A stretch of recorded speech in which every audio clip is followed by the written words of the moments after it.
CPS lecture, Adam Brown on bright spots and landmines, strategies to live a healthier, happier, and more hopeful life. So Adam is this amazing, really long-time friend and collaborator of mine. I got to start working with him. It's almost like to the moment, 6 years ago this summer.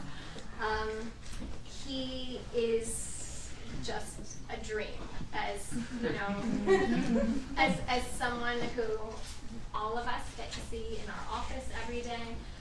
He has done so much, and what he most wants to do with this book is to help people, not only people with diabetes, but also just he wants to make this a healthier nation and a healthier world. And it is so awesome that he has this incredibly ambitious goal, and I'm so proud to be here with him tonight. So again, the title, Bright Spots and Landmines, the Diabetes Guide. I wish someone had handed me, and I wish someone had handed me. My life would be completely different if I had had this when I first got diabetes. And again, the fact that I think it can help so many people think about wellness more broadly is amazing, and so a lot of that is what he's going to talk about tonight. This is his first book. It's been met with incredible enthusiasm, awe, and acclaim.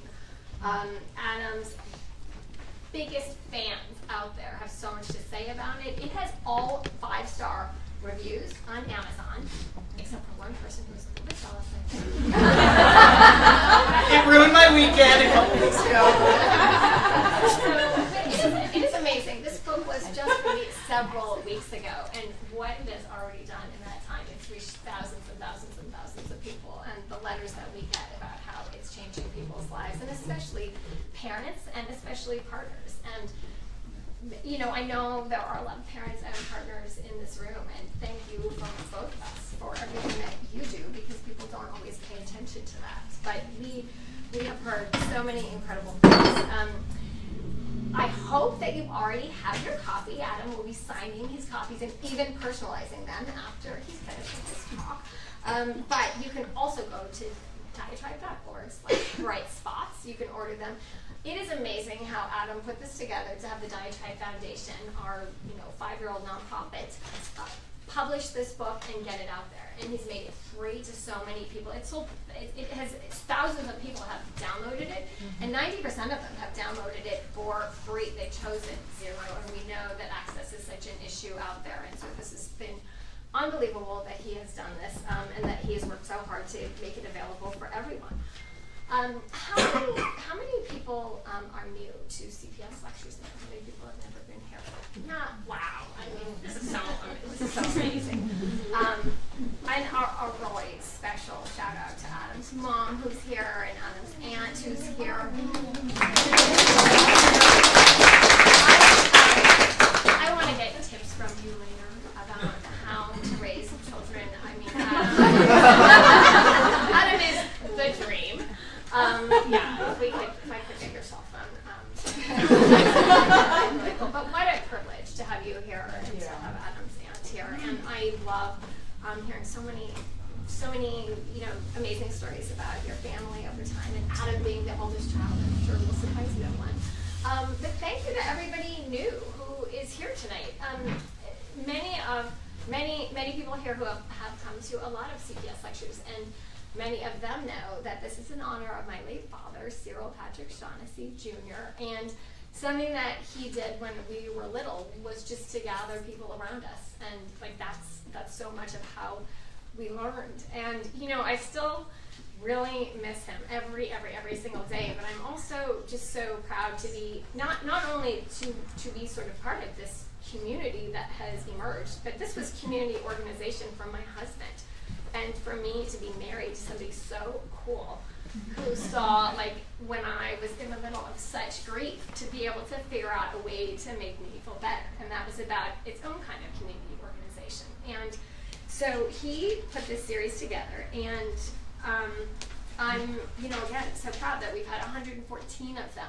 And right after I met Adam, I knew, I was just searching for how could we have Adam speaking, and again, how proud I am tonight to have him here. First, what I want to do before I give you a few more words about Adam is I want everybody just to pick up a glass.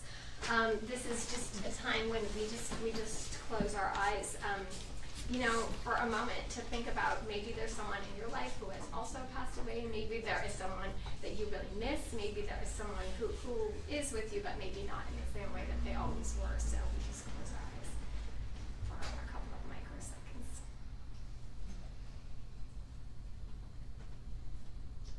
Thank you. And then we just toast all of these important, much-loved individuals who have touched our lives.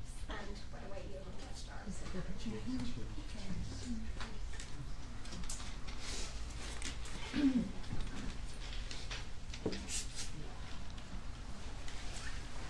So CPS Lectures is now, I can't believe this, but it's now actually a program of the Diatribe Foundation, which is our 501c3 that exists to improve the lives of people with diabetes and prediabetes and obesity and to advocate for action. I want to really also toast Jeff Halpern, one of our board members who is in the room. He has done so much to really, really also help us change. It's a very big deal that he's here. I know that he gave Adam amazing advice when he was writing the book, and he is just, you know, means so much to us. So it's a really big deal that you're here, Jeff, and also your friends and collaborators at Abbott Diabetes Care for making so incredibly much possible for us as a tiny foundation to have been able to do so much and to support so much of Adam's work.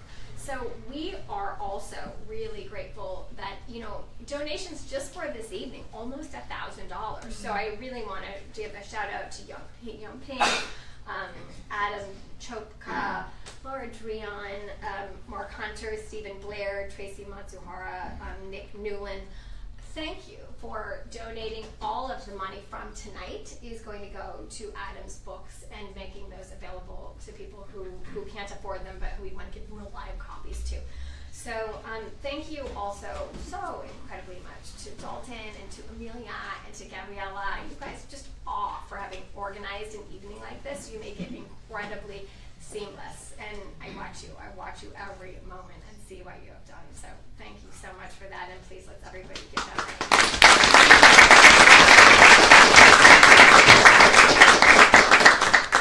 And they've reminded me that you should be using hashtag CPS Lectures and hashtag Bright Spots. So we are Facebook live streaming tonight's lecture, and thank you to Facebook for being amazing to make this possible. I mean, we've been wanting to do this for years, and I love that. So again, and if you want to put anything on social media, it's at ASBrown1 on Twitter. And logistics-wise, I think hopefully, you know, it's informal here. Our house is your house. Anything you need, you can get up and get. Everybody will be very polite. I know it's crowded. We're opening the doors. We're opening the windows. The bathroom is right around the corner in there. And please, everybody, make yourselves at home. So I just really do want to reiterate what an amazing friend Adam has become to John, to me, to our kids.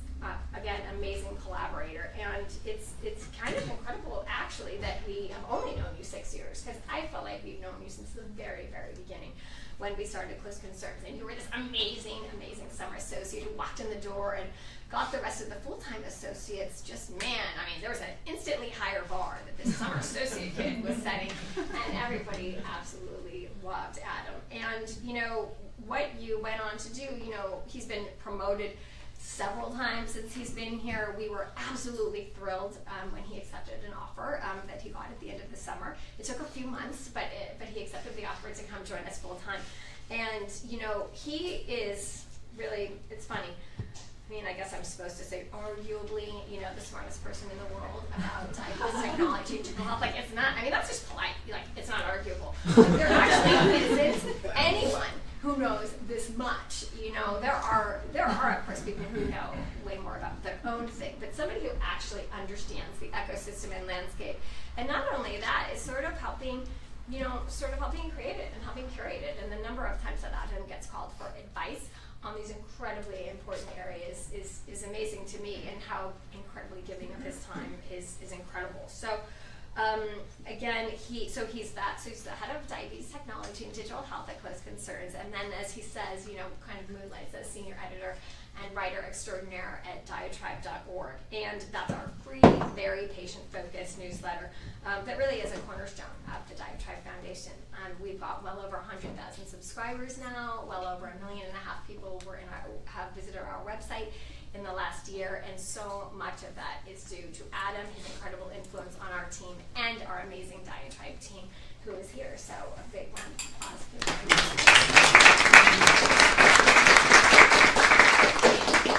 So Adam was diagnosed with diabetes in 2001, and he is better than anyone I've seen at really making his own experiences a huge education to everyone else around him. And again, not just people with diabetes, but people who want to live as healthy as possible. His column, Adam's Corner, has reached over 600,000 people.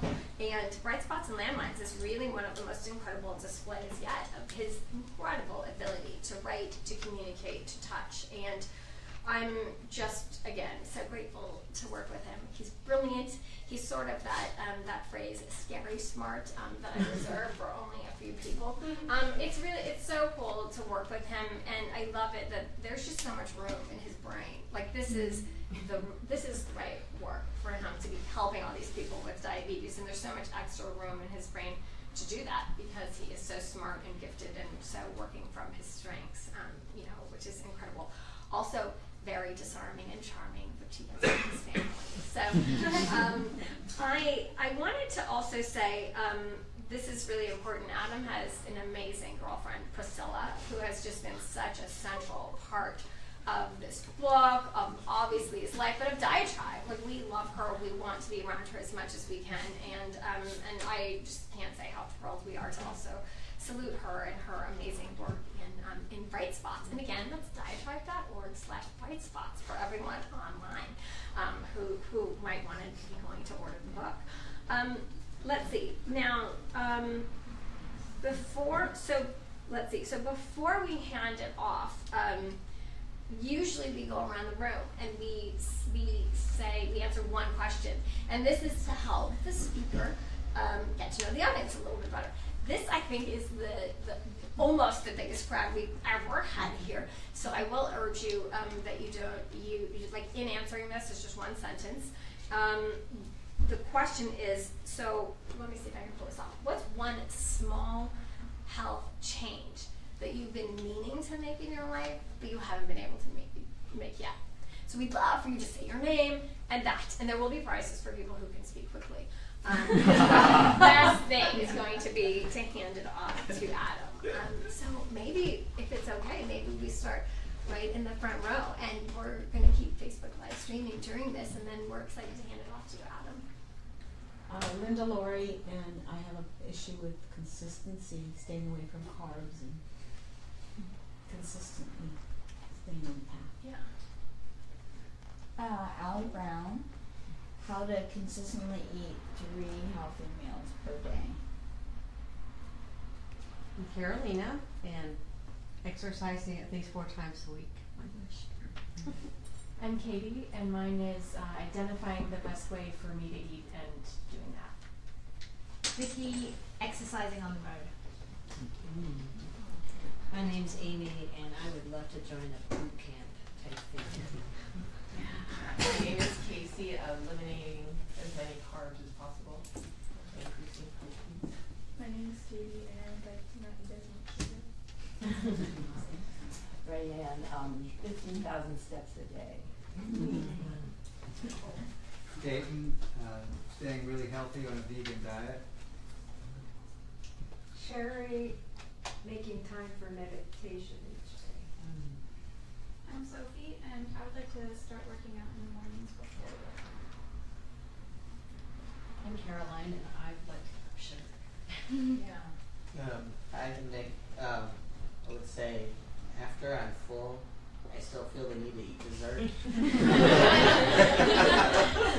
can change that for you. And Tiff, just to work out more. And I'm Carol, and I'd like to work out every day. Close. I'm Tom, and I like to go for a walk with Carol every day.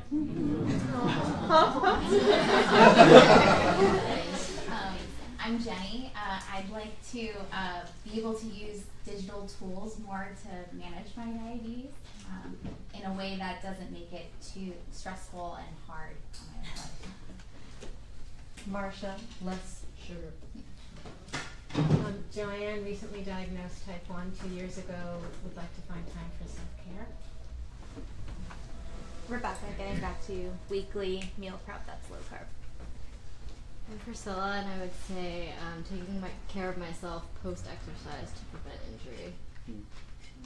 I'm Brian, and I'd love to stay away from the gummy bears that my roommate used.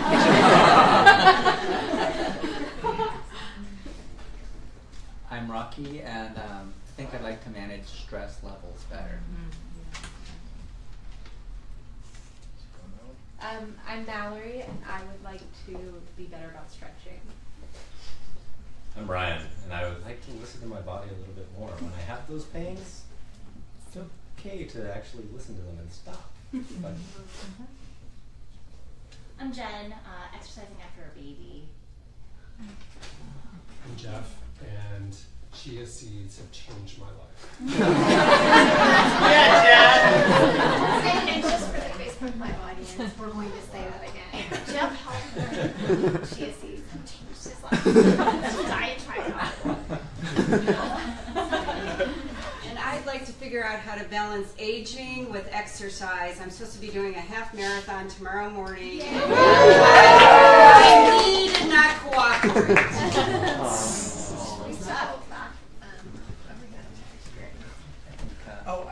Me? Oh, I'm here with my partner Rocky, and just in support. Well, what would you like to do better in your health?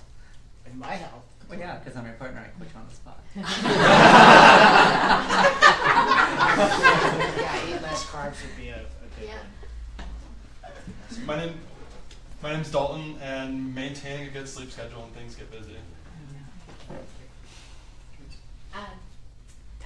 My name is Tracy, and low carb eating. My name is Wes. I'm Tracy's husband and Rudy's buddy. Trying to get her on paleo. Yeah. Gabriella, I'm trying to eat less processed food. Yeah. Let's see, should we come back over here? I'm Skylar. I'd love to exercise every day. I'm Lynn, and stretching regularly. I'm Sharon. How to cook healthy meals. Andrew, I think daily habits and making things easy in the morning, sleep and exercise. I'm Adam. More regular sleep patterns. I'm Courtney, and I would like to avoid sugar. I'm Ann, and getting on a regular exercise program. I'm Alice. I'd like to eat when I'm hungry. I'm Stacy. I'd like to sleep better. Hi, I'm Helen, and I like to actually use my gym membership.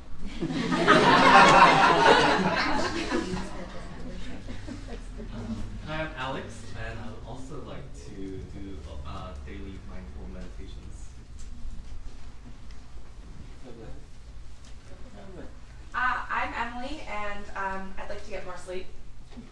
I'm Emma, and I'd like to avoid screens an hour before bed. I'm Abigail, and I'd like to go to bed earlier. I'm Jackie, and I'd love to stretch more. I'm Ben, and my posture needs work. I'm Amelia, and I would like to not eat junk food when I'm stressed. And Adam, could I ask you to please scoot a little bit to the right? Thank you. I'm gonna stand. You're gonna stand. Okay, great. Okay. Just for the Facebook Live. Thank you. And thank you, everyone. What an amazing crowd. We're so excited to hand it off to Adam. So thank you.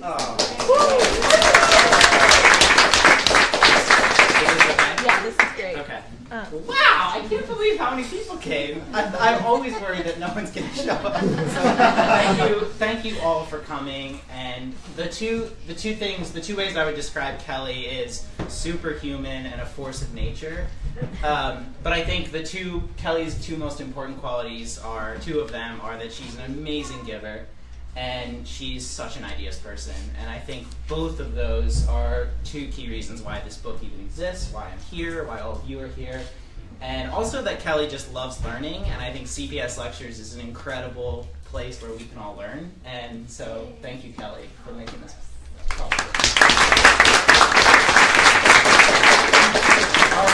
So this was just published on May 9th. Priscilla did the cover, which looks beautiful. And the book touches on everything that everyone just went through. I think there's something in the book for you. And it's the 4 chapters are food and mindset, exercise and sleep, which are the 4 stripes. And I actually want to start with an exercise that I think will be really cool. It's a total experiment, but I think it will be neat. So I want everyone to close your eyes. And I want you to think about those days when things go really well. When you actually eat low carb, when you actually avoid sugar, when you find time to exercise, when you're not stressed, when you find time to meditate.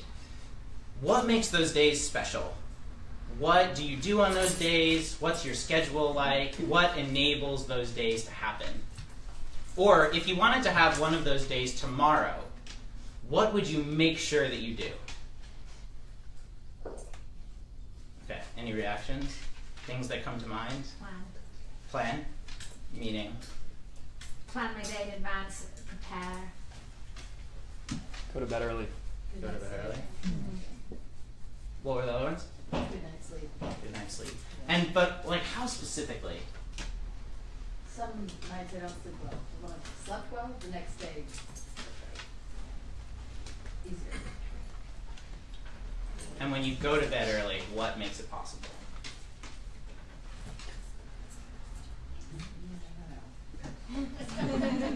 Alright, yeah. Others? Hug someone I care about or call them if they're far away. Nice. I know, I was going to say, Any others? Get a full-time babysitter.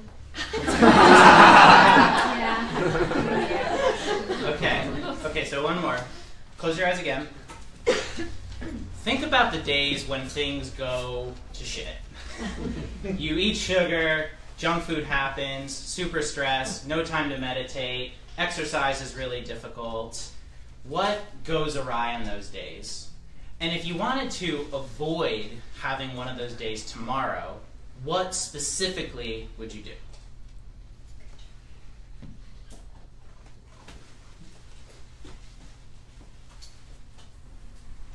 I Emily. wait until I'm really, really hungry, and then like don't have as much choice about what I eat. So again, like planning it out better, or making sure that I have like healthy snacks at my disposal, rather than like having to like go out or whatever.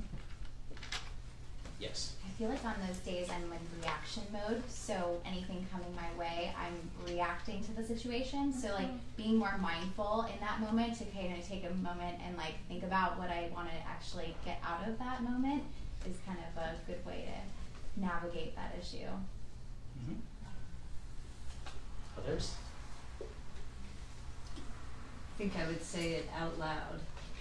I mean, well, maybe not out loud, but I would intend it. I would say from the beginning of the day, today is going to be one of those good ones. Tattooed on your arm. Yeah, it's more likely to happen Yeah. if I commit to it. Any others? Okay. So this is actually the premise of this book. So this is a book about the first examples are what I call bright spots. So this is something that none of us do naturally, which is when things go well, what did I do, and how can I do that more often?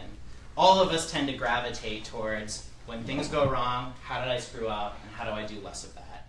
So this is a diabetes book in a way, but I kind of think of it as a behavior change book disguised as a diabetes book.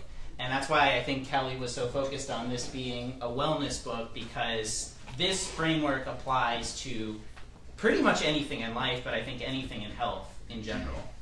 So the key with bright spots and landmines is identifying those very, very, very specific things that you do or that you can avoid. And I think when I kept drilling down to try to figure out like what enables you to get extra sleep, it's because like, is it when you set an alarm do you get extra sleep? Is it that your kids get to bed earlier that you get extra sleep? Is it that you exercise that day to get extra sleep? Because if you can pinpoint the specific exact things that happened on those bright spot days, you can replicate them and have them more often and build systems and routines in your life to have them more often. And then the converse of landmines is we all tend to make these like same mistakes. Like I have gummy bears in the house, you know, so how do I avoid the gummy bears that are always freaking there? My roommate keeps them there. He keeps them there, right? So maybe Brian should, so the key with landmines is, one, identifying them, and two, building a system or a routine or a habit so that you can avoid them. And so maybe Brian should have his roommate padlock the cabinet, and so only his roommate knows the combination so that Brian can't get it, or you know, like that's the kind of creative thinking that I think is enabled by this. But this is the premise of the book, and I think it might help to give a little context as to how I got to this book and why Bright Spots and Landmines, because I think it's interesting. So this is the geekiest picture that I think I could find of me, and so I was diagnosed with diabetes at age 12, and I think we got the kind of typical diagnosis, you know, got the tools. This was 2001, so the tools were not nearly as good as they were now, and we did okay, but kind of poorly, I think, in retrospect. I mean, you're shaking your head, so that's fair. I think that we felt like a failure at every doctor's appointment. We would bring in blood glucose numbers that were way out of range, and we were told what to do, like eat healthy and take your insulin and check your blood sugar, but it just wasn't specific or effective enough, and it just didn't work. And I think there were two really, this is also important, so I'm the oldest of 6 kids, so I think my mom and I felt like I had this handle, like I was responsible, I would take care of everyone, I could take care of myself. And so the irony is that, like, responsibility does not equal in-range blood sugars. Like, we were not equipped with the tools or the knowledge or the information to do well. And I think there were two really big problems that we see a lot in healthcare. One is manage your diabetes or else you will have long-term complications. So this is I see a lot of people nodding. So this is the advice people with diabetes are given when they're diagnosed. If you don't keep your blood sugar in range, or if you don't exercise, you'll have cardiovascular disease, you know. So I think there's two huge problems with that. One, it's super long-term.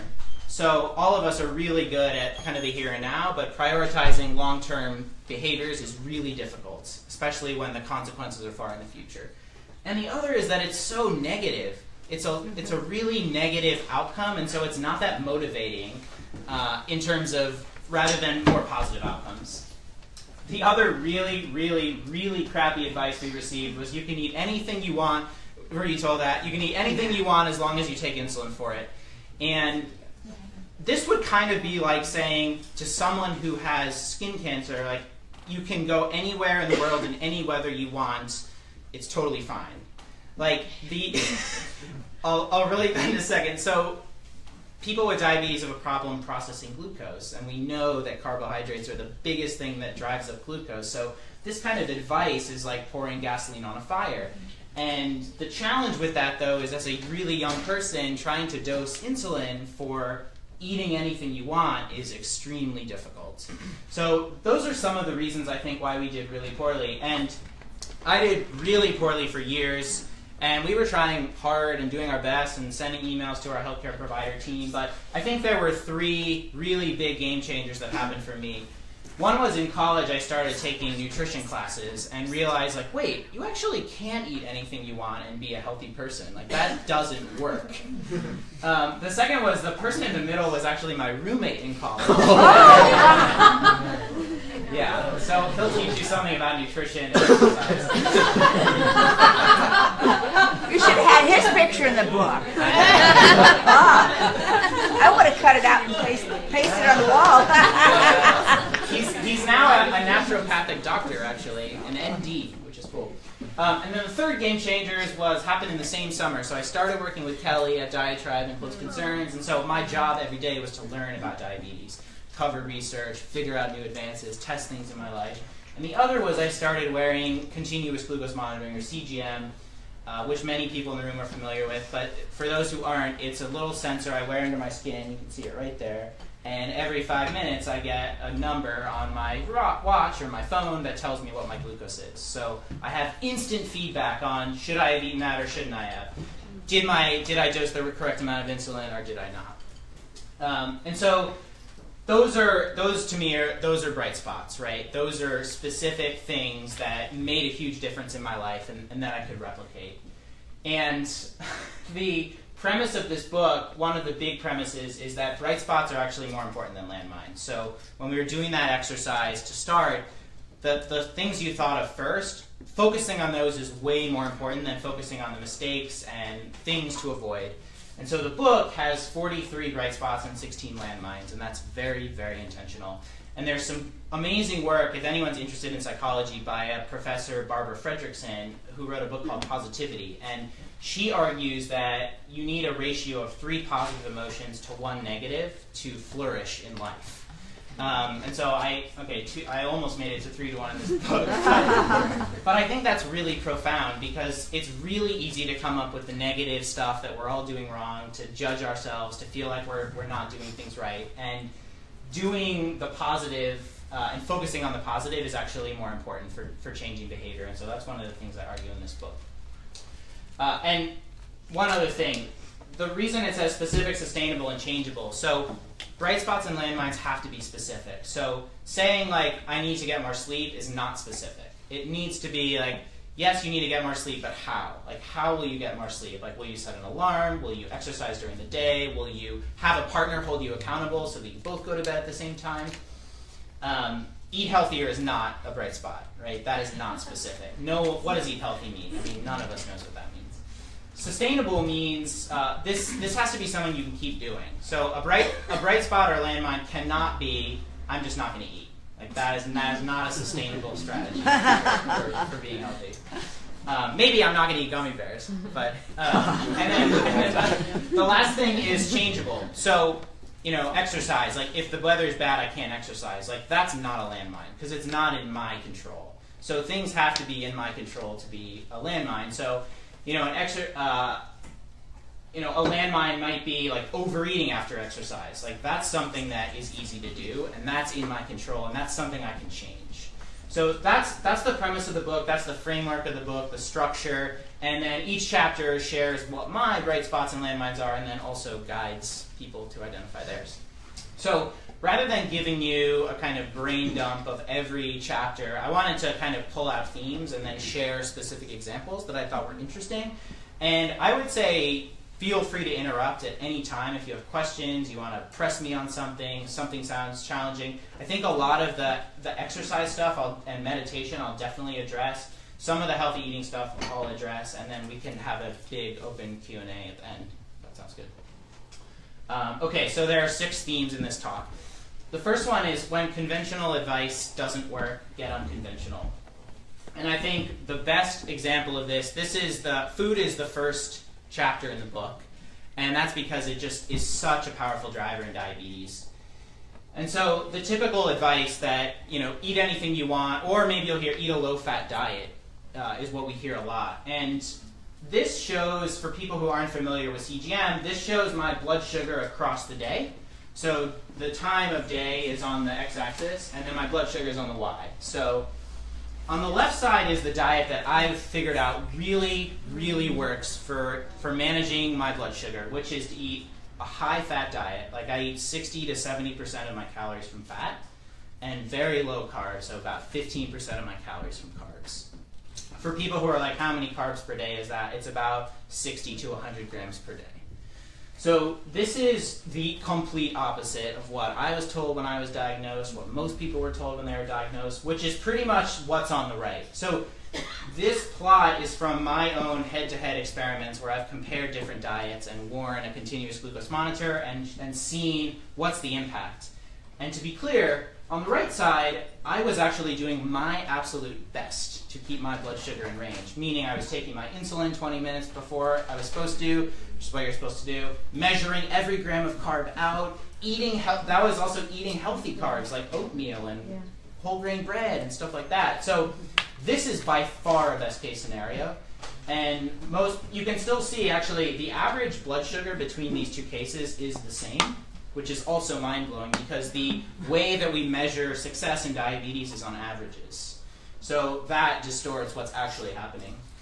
But I say this is unconventional because that is the complete, what works is not what's conventional in this case. And I share this in the book because I think it just gives credibility to it, which is, this is my 90-day average blood sugar eating this way. And I don't show this to like brag or to show that I have all the answers, but like this, this works. This totally works. You know? So I think that's why I show it.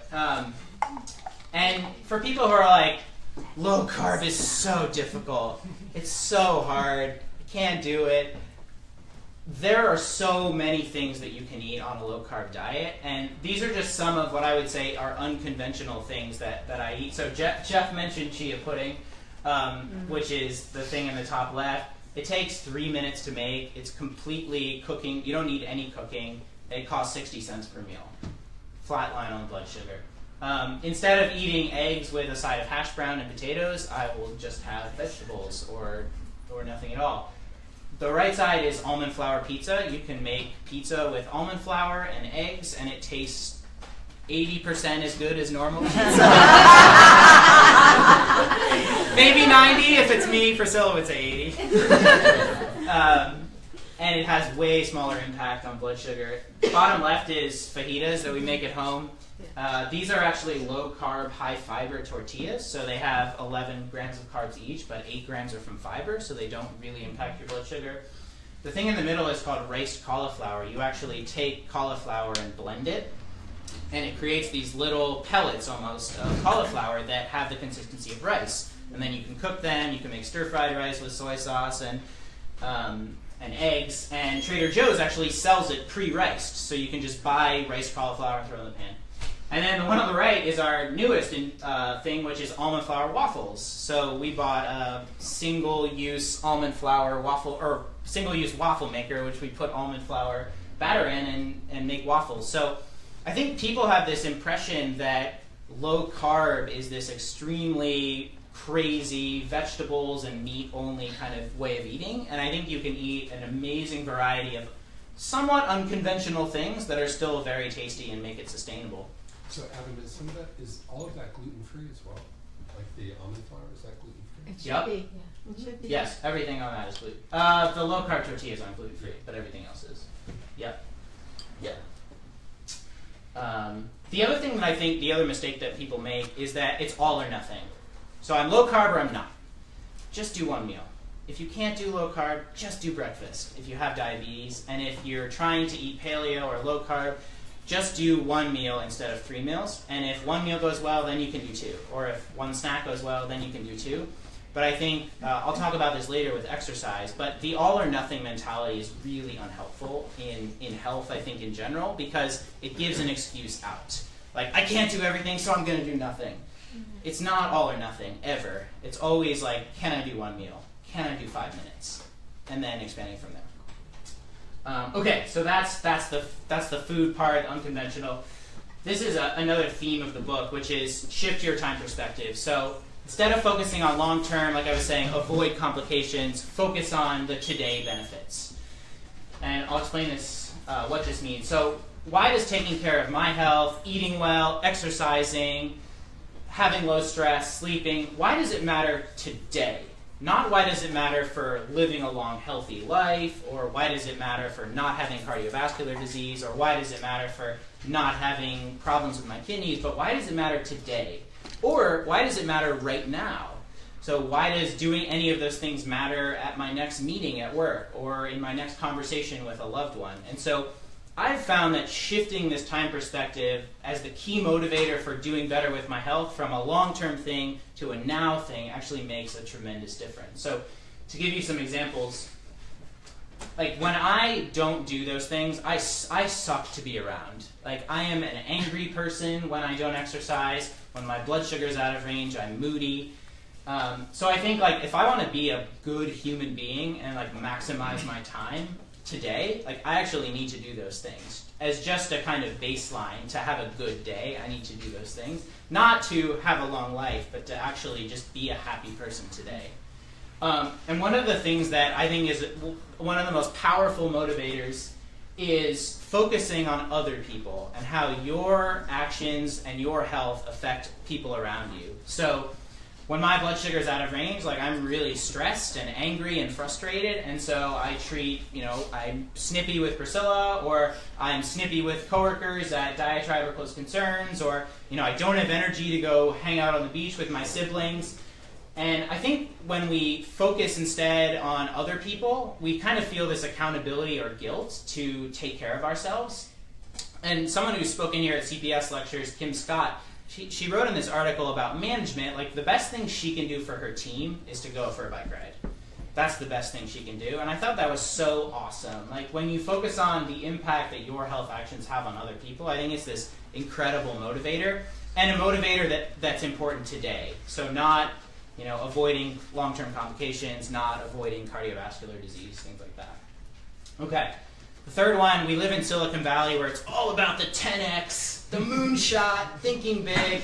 But I think with health, we actually need to think smaller, like way smaller, like tiny. And so this, I think, is I think this applied to about 60% of people who went around in the beginning question, which was, well, I just don't have time for exercise. I don't have an hour. I can't exercise. Life is too busy. I think especially with exercise, it's one of the easiest things to cut out. Like when life is busy, exercise is just really easy to just slip out. Because you have to eat anyways, so you can't really cut that out. But, so I think this is one of the landmines that I certainly go through. Don't have an hour, can't exercise, all or nothing mentality. And this is this always rescues me. 5 minutes beats 0. If I can just do 5, I'm winning. Because 0 is what I would normally do on a day when I don't get any exercise. So even if I'm going to make excuses like I don't have time, I can always find 5 minutes. Always. And I think this applies to anything. So this applies to meditation. So I try to do 5 minutes per morning. Like mornings are busy, but I can always do 5 minutes. And I think this rescues us from this all or nothing mentality. Like I just don't have time to take on meditation right now. I don't have time to exercise. But if you can do 5, it's better than 0. So I find that really helpful. These are 2 small things I talk about in the book that have made a huge difference and take about 5 minutes. The one on the left is something called the 5-minute journal. And it's something that Tim Ferriss, if people follow Tim Ferriss, that he talks about. And you can buy it on Amazon. It's like $15 or $20, and it's a huge life improvement. It basically takes you through 3 morning questions and 2 evening questions, and it takes 2.5 minutes in the morning and 2.5 minutes in the evening. And you just put, I am grateful for, you write 3 things. What would make today great? You write 3 things. Daily affirmations, I am, you write whatever you think you are that day.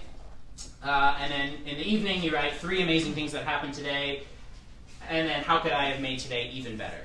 And it literally only takes 5 minutes and is massive. I think it's had a really, really positive impact on my quality of life just from filling this out every day for the past 6 months. So I really recommend that. How many people journal?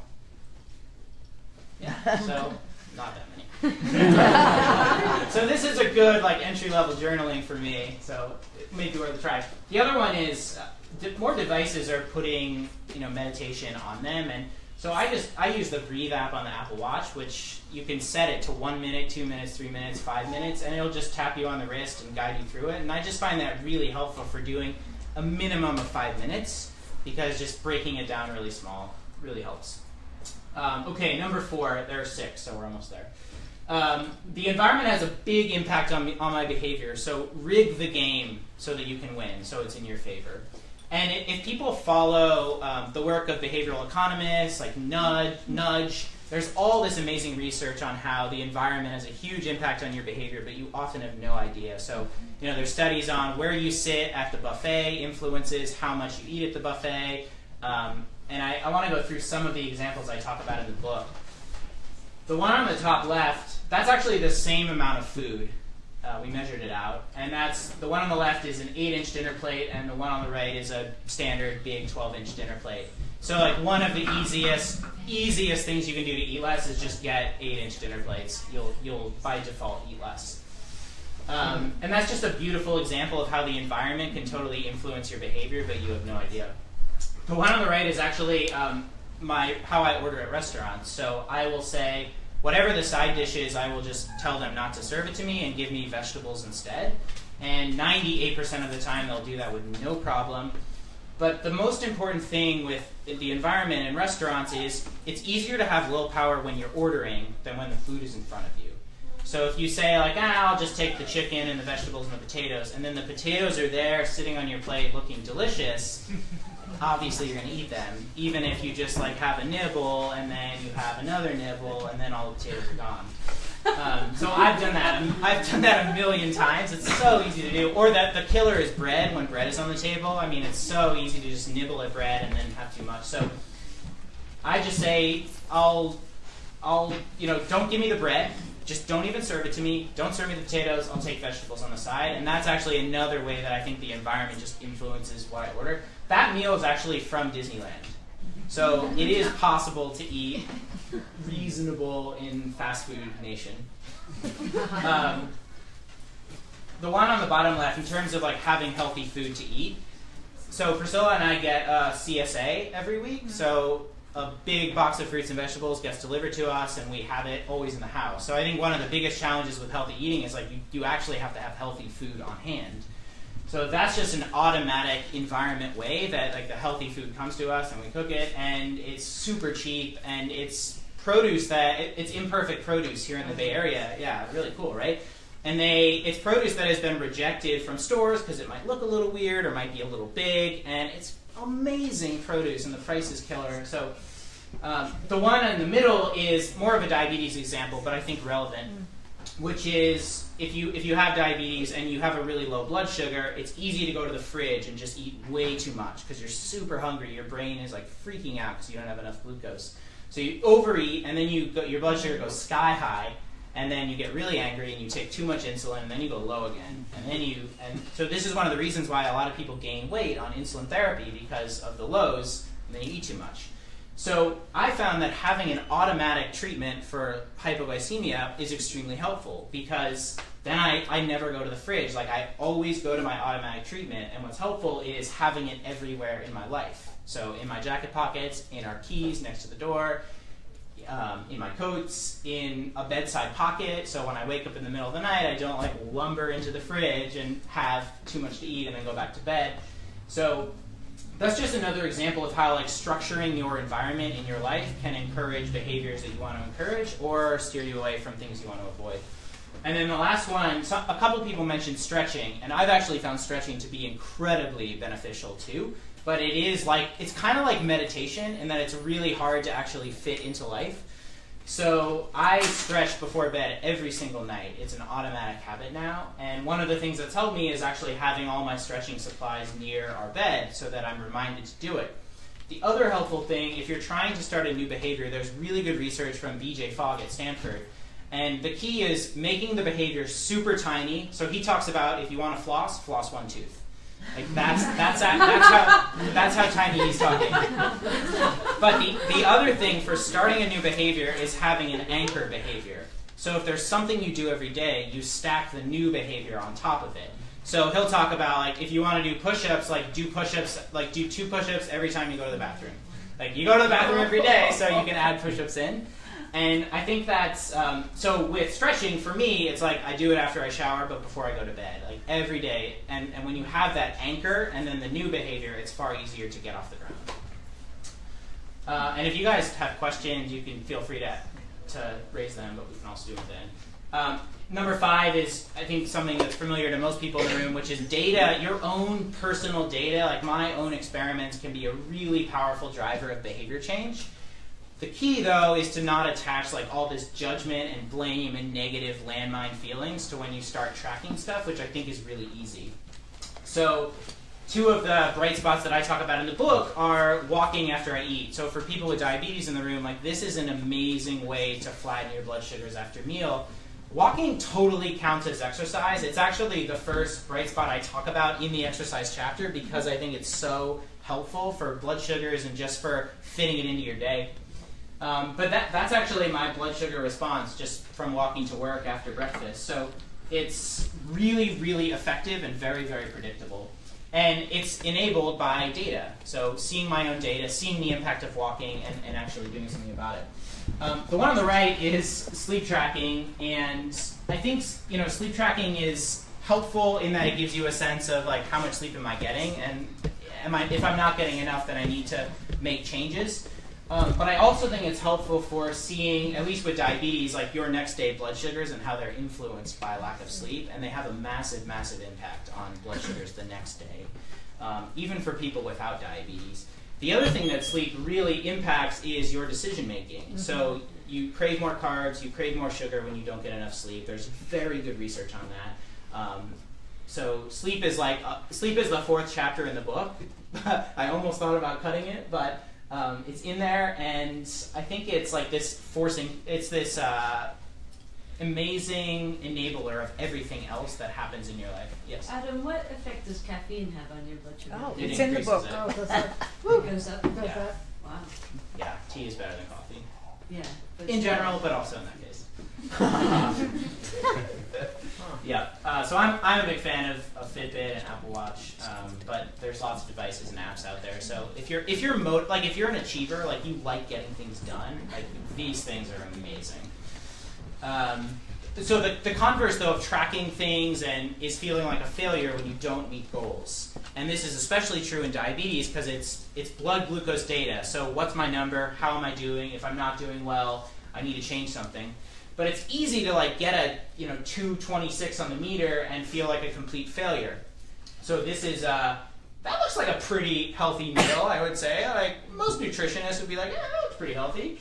But I mean, my blood sugar went way out of range, and I don't really eat bread very often, but I did in this case. And it's easy to just feel like crap after that meal because your blood sugar's high, but also because your numbers look really crappy. This is also why people don't check their blood sugar, because you feel like you're getting judged, and so you just check less often, and then it's kind of a vicious spiral. So one of the bright spots I talk about in the book, diabetes related, but also applies to health in general, is that this health data, these are numbers to drive decisions. These are not judgments or blame. It's just information. So I liken it to if I'm a pilot flying a plane and I look at my GPS or speed sensor readings and I see that my plane's flying too fast or I'm a little off course, like the pilot isn't like, I'm such a bad pilot.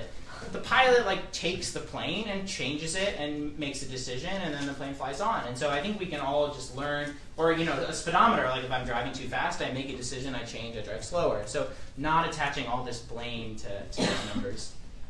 Okay, last one. The questions you ask can, yes. Just quickly, how long does it take before what you eat impacts your blood sugar? How long does it take to show up? It totally depends. Yeah, so I wish I had some other slides in here, but I mean, something like glucose tabs are nice when your blood sugar is low because your blood sugar goes up in like 5 or 10 minutes. But something like a really fatty meal that also has carbs can impact you for 6 hours. Yeah, so this is another reason why the real-time data is such a game changer, because you can see the impact on different foods. Yeah. Okay, the last one is the questions you ask can tear you down or lift you up. Choose carefully. And I think these are examples of questions that I think are really powerful to look at side by side, because we've all said things like, why did this happen to me? Why is diabetes so unfair? Or why is X so unfair? How is this possible? I've done everything right today. How could I be so lame and do that again? What will my husband or my doctor or my mom say about this? How could I eat that again? I'm such an idiot.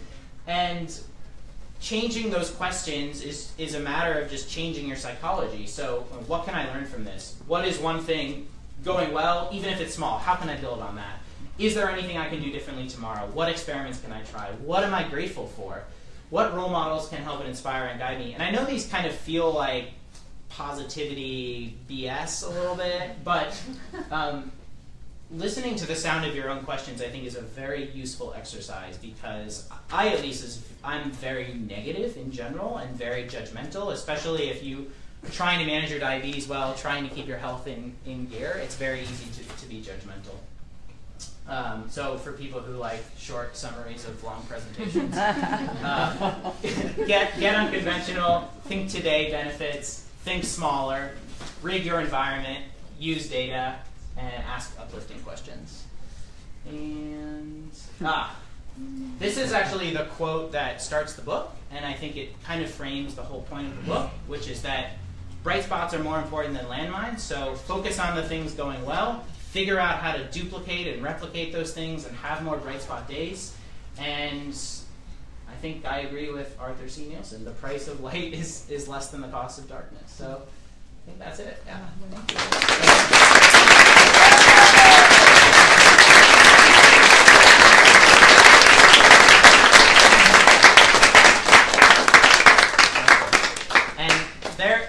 It's funny because I get to give the CPS lecture and my name gets to be on the cover, but this is an amazing team effort. I mean, I did write the book, but it was the whole Diatribe team collaborated to launch this. I mean, we launched a custom website so that people can name their own price to download it. I was very adamant that people should be able to pay nothing if they want to.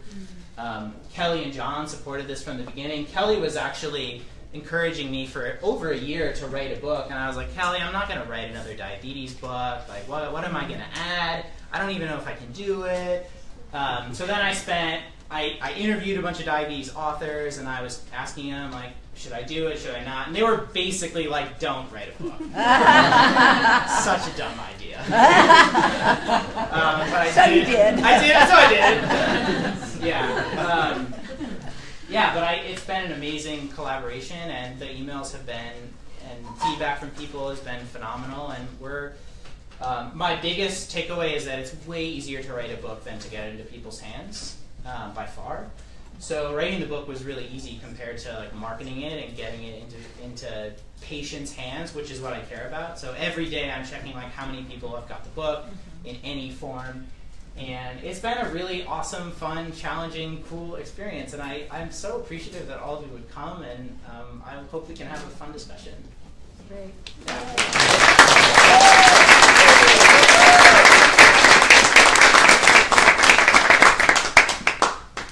Questions?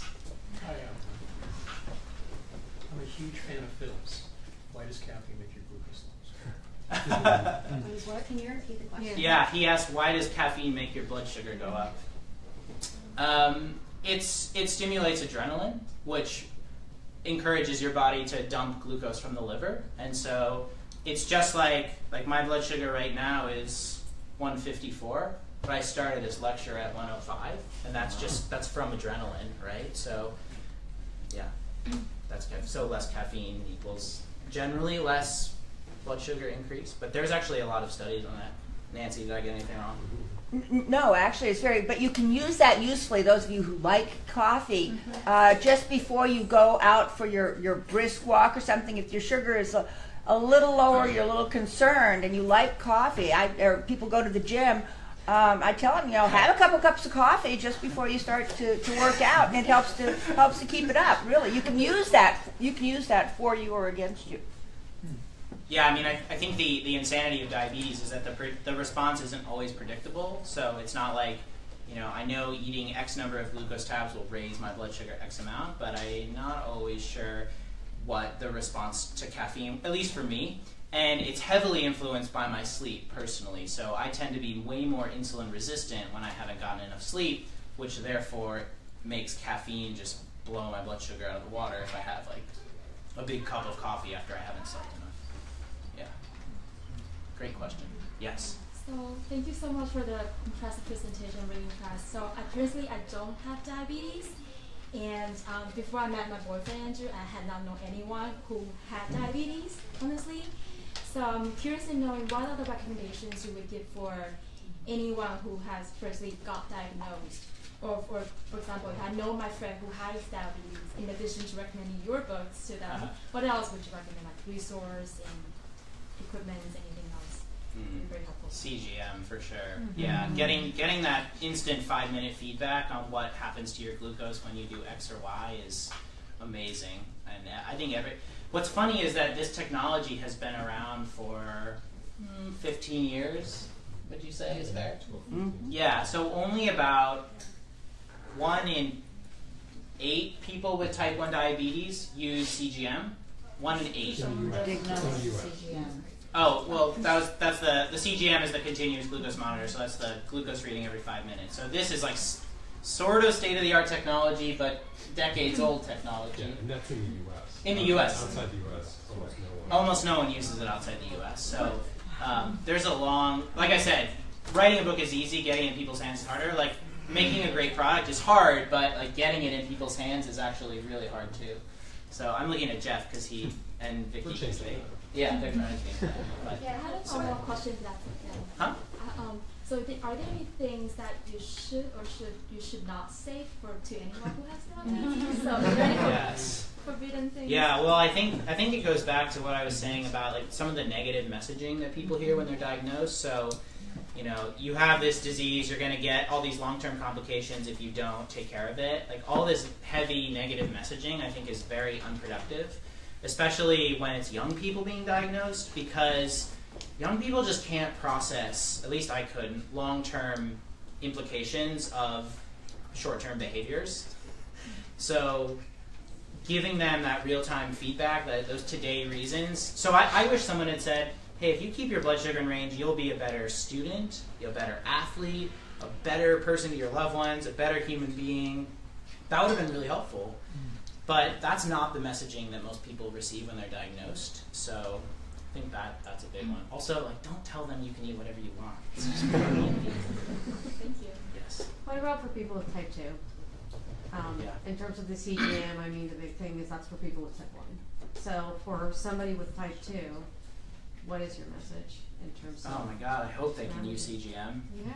Mm-hmm. Yeah, I mean, everyone deserves to know what their glucose is and what happens to it after they do X or Y, because that's like the most powerful driver of behavior change, right? So it would be like trying to drive a car without a speedometer and a blacked out windshield. Like you just can't drive a car that way. And so like asking people to drive their diabetes and like make huge behavior changes without data on what the impact of those changes are, I think is a travesty. So I think everyone should wear CGM. Maybe not all the time, but when they're diagnosed, for sure. So it has to get cheaper and easier to use, but yeah. Yes? I was wondering what your approach was to fats and what kind of fats you're using and those issues. Mm-hmm. Because, you know, there are local issues and so. Yeah, this is like a whole semester topic. Yeah, right.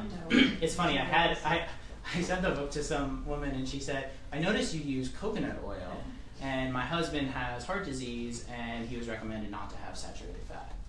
So that is a very complicated topic, but generally speaking, like the whole science of saturated fat and cholesterol has been like completely misguided for a very long time. So I tend to eat a lot of nuts and olive oil and things like that because I think the data is very solid on that. But some people are very pro, like, 80% saturated fat diets, and there are places in the world, if you read any of Gary Taubes' books, he goes into like places in the world where people eat like 80% saturated fat diets. They have no heart disease, no cancer. They're ketogenic diets, but yeah, I'm honestly not an expert on like the impact of different fats, but I tend to stick to those. Yeah, does that help? Yeah. Yes. I kind of have a simultaneous question to that. If you noticed any changes to your cholesterol or not because you're active, what you consider the changes? Yeah, it's a great question. So in college, when I was eating my normal diet, I was put on a statin because my LDL was so high. And now on a low-carb diet, all my cholesterol numbers have improved. My cardiovascular has improved. Eating a high-fat diet, mind you. So I can only share my own experience, but I think this is generally true if you ask people who eat low-carb diets. Some people, I think, who dump on the coconut oil do get a rise in LDL, but actually there's a lot of people who would argue that LDL is not a meaningful metric for driving cardiovascular risk. So this is like a completely intricate web. I don't know what you think, Nancy, but a lot of things have to be individualized. Yeah. So I'm glad you noticed that yours dropped. Yeah, but I think that's the beauty of the time we live in. Like you can try a diet and get measured and see what the impact is, and if it doesn't work for you, like you can go back to something else. Sure. So I'm a big fan of that. Yeah. Other questions? Tom? I've known Adam for 6 years. Kelly is a colleague, and she called me when Adam came on board and said, would you please talk to this young kid. One of the things that's impressed me the most about what you've done and your contribution to this is that you've really been a scientist in the way that you handle your own diabetes. You're very thoughtful. You think of doing experiments. You actually did an experiment and wrote a very compelling blog about it, where you went on, and you talked about it briefly, where you went on a high-fat diet, a high-carb diet, and then a low-carb diet, and then compared. And so I think just this idea of being curious about what happens and paying attention to what happens, that's a lot of what I've learned from you, and I think that's a lot of, I think, the real message for your book. Thank you, Tom. I agree, and I think that just doesn't. It's not like the only measurement variable is glucose. So it's anything. Like when I have a really crappy day, like why is that? Like what happened on that day that I got up too late, I didn't make time to exercise, like what were the specific decisions I made, and how can I avoid them? Or conversely, like on amazing days, like what happened? How can I have more amazing days? How can I have a day like that tomorrow? And so I think like this book shares my toolkit for having more great days and having fewer crappy days. And often it's like the super, super micro stuff, like putting my stretching supplies next to my bed, or doing 5 minutes of exercise because it beats 0, or things like that. But I think if we can all be scientists of our own behavior and our own health, and we live in the greatest time ever for doing that, which is, I think, really uplifting and exciting. It really seems like this message would resonate particularly well with young, motivated, educated, hands-on, this population who's technology friendly. How would you tweak this for, and I'm not naming names, I'm just saying if you were maybe 85 and a little more passive, like you've never, being born in 1932, never really saw this take charge, take your own, and you see your end of life close enough so maybe you don't think it matters. Right. I don't want to call anyone apathetic, but I'm just going to say, I can't imagine my dad reading this book and saying, "Oh, all right, I'm going to put my stretching stuff in, chia bowl with berries in it." Like I don't see that. Can we have your dad read the book just to get his reaction? Okay, I have a quick anecdote. So Jim Hirsch, who many of you know, was the editor for this book. So he read it. He read my first he read my outline. He read my first chapter. He read the whole thing several times. And I said to Jim, maybe, I don't know, a month or two before I was kind of done, I was like, Jim, I'm really worried that I'm going to come across as this white kid in San Francisco with access to a CGM and a fancy watch, and it's going to be a total turnoff. Like, all I care about is helping people. And how do I avoid that perception? So what I actually did in the introduction is, if you read the introduction, first thing you'll notice is that I never talk about having type 1 diabetes. I only talk about having diabetes. If you read any of the marketing materials for the book, I only talk about having diabetes. And that was very, very, very intentional, because I didn't want people who could benefit from it, who have type 2, to be like, oh, it's a type 1 book, like, I can't do it. But anyway, I buried a lot of like personal details, like growing up and having a really hard time. And Jim and Kelly were like, people want to know about you. And so I added in a bunch of like personal details about growing up and having diabetes. But I was really worried that it just would come across as this like type 1 kid who has access. And Jim was like, Adam, everyone writes with perspective. Your perspective is as a type 1 in San Francisco, and that's okay.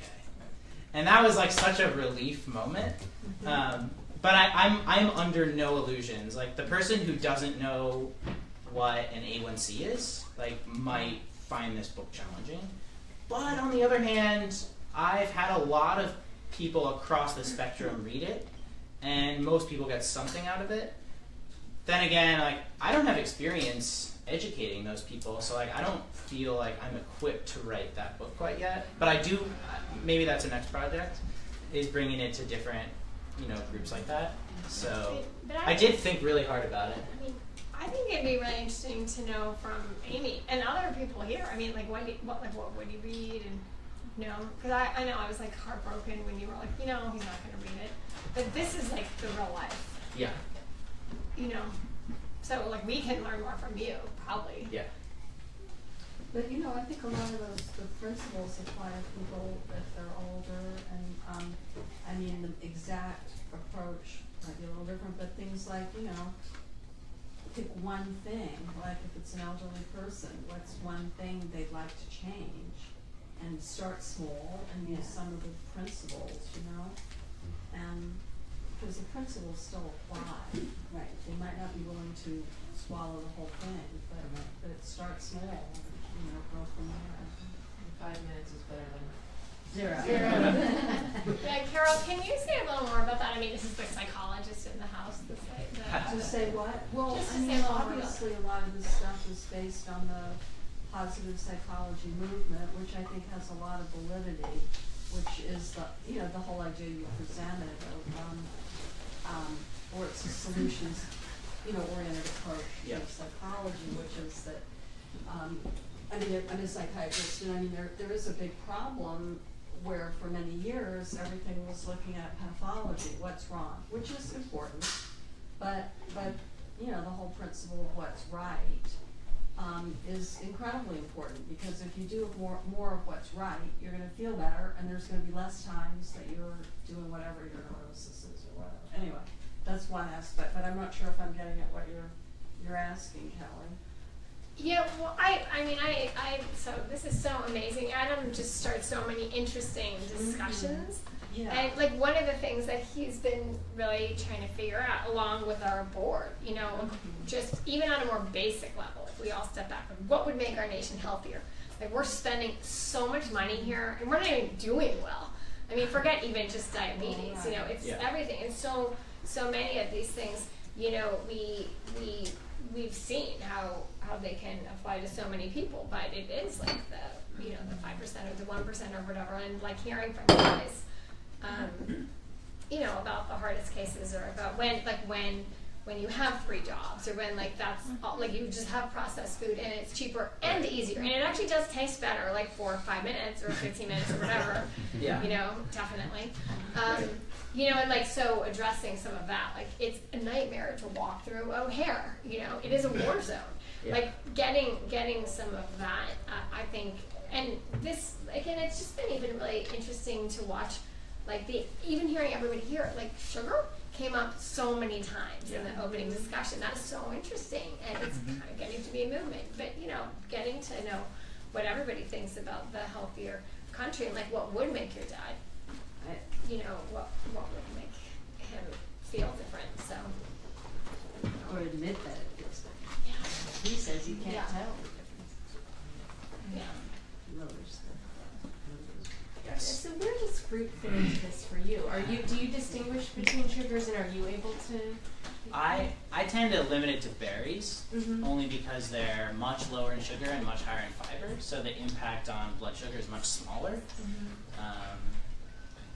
Fruits can pack a lot of sugar. I mean, pineapple and even apples can really drive your blood sugar up pretty high. I mean, as someone with diabetes. So I tend to not eat a lot of fruit, actually, but I'm not crazy dogmatic about it. I find berries are very solid, though. Yeah. So help. Yeah. Yeah, I'm just curious. David. I've read your stuff for a long time. I've always been impressed that, and building on Tom's comment here, that you experiment on yourself and you share the results, and you're better at that than most people. Like, I think every time a person with type 1 sits down to a meal, it's an opportunity for an experiment. Totally. But unlike most people, you actually keep track. Yeah. I know our daughter has a hard time doing that. Yeah. And it sounds like your book would, you know, help people make that first step and begin to think about it and keep track. So I want to commend you for that. I think that's really helpful. Thank you. I have a question, and that is, you share a lot about the experimenting on yourself and what the result was. But we know that there's a lot of variability among people with diabetes. Yes. And I'm wondering what you would say, but how generalizable is the results you get on yourself for other people? Well, I think there's a few people with diabetes in the room, right? Who read the book. I don't know. What do you guys think?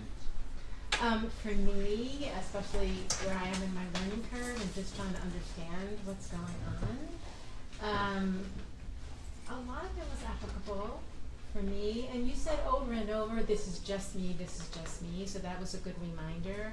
But a lot of what you said, I mean, the numbers might be a little different, and the situation is different. I'm also being much older.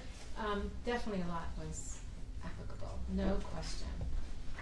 I think so. I did think a lot about this, right? How can I write a book about my experience with diabetes, like my specific experiments, and expect other people to have the same experience? So there were a few things that I tried to do. One is in total, I had about 50 people read the book beforehand. So combined, it was over 500 years of experience, either managing diabetes personally or caring for it. So I was really, really careful to get a ton of feedback from healthcare providers, US and international. Like, one of the things I agonized over was whether to put millimoles after every milligrams per deciliter. Like, that was a huge decision for me because I took it so seriously. Like, could an international audience get something out of this book? So I did, that's an anecdote, I did have a lot of people read the book. So that was one thing I did. The second thing is every chapter actually has a question guide to help people identify their own food bright spots or mindset bright spots and landmines and exercise and sleep. So that was another attempt to give people, share my experiences and then give people a toolkit to find their own.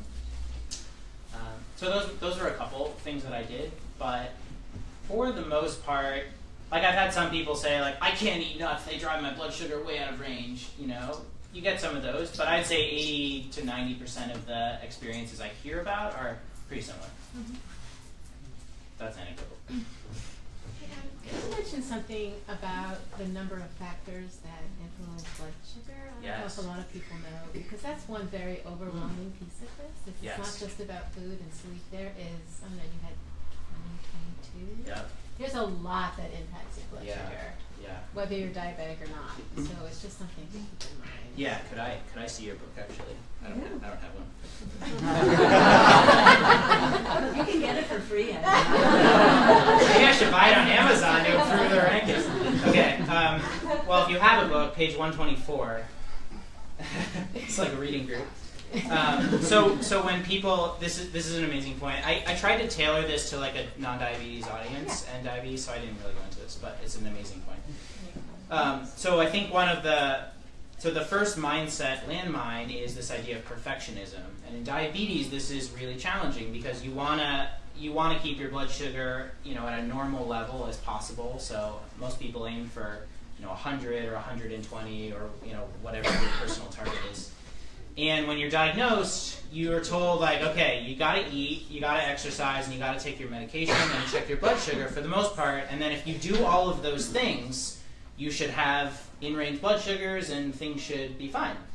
And, you know, wearing CGM is really helpful because you see all of the things that impact your blood sugar. And so this actually started as on page 124. So I have 22 factors that influence blood sugar on here. There's more like 30 or 40. I've had tons of diatribe readers email me different things. So yeah, food, carbs, fat, protein, caffeine, alcohol. And some of these actually impact blood sugar differently. So alcohol may raise or lower your blood sugar depending on what you're drinking. Medication, dose, timing, interactions, light exercise, heavy exercise. Heavy exercise can massively increase your blood sugar or massively decrease it.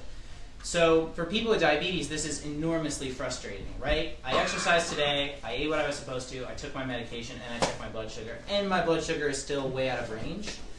And this is why it's easy to feel like a failure when you check your blood sugar and you feel like you did everything right, and the number on the meter is crazy. So I published this, the backstory to this was a column in Diatribe about a few years ago. It's by far the most widely read thing I've ever published, and it almost never was published. So I compiled this list. I emailed it to two of the most respected endocrinologists in the field of diabetes. So anyone who works in diabetes would know these two endocrinologists. One is in Washington and the other is in San Diego. So, you know, Tom knows who I'm talking about. And they were basically like, this is crap.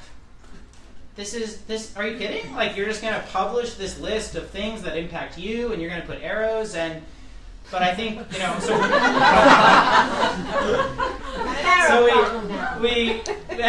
we published it anyways. And, yeah, and it's been read like 300,000 or 400,000 times. I mean, it's nuts. And I think the reason is because people with diabetes feel a sense of relief. Yeah. Oh, it's not my fault.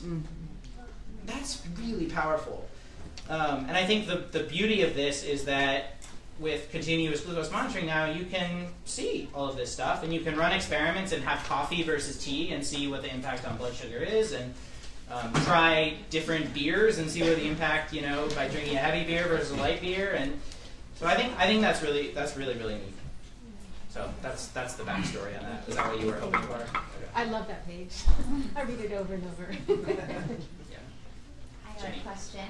So you obviously are an expert with your CGM and have all of these devices and technologies to make your kind of trial and error easy, but what are some kind of suggestions that you may have with, I mean, I use the Dexcom and I use my Apple Watch, but collectively to kind of retain all the information and kind of see results, what are some of the suggestions you may have for someone who wants to make things simpler and easier and not stress about like trying to get all this information together and making it harder on yourself? Totally. Yeah, I mean, tracking can be this exhausting enterprise, right? That adds so much burden. So I think that's one of the reasons I published this book was to, here's like everything I've discovered tracking a lot of stuff, like find something useful in here.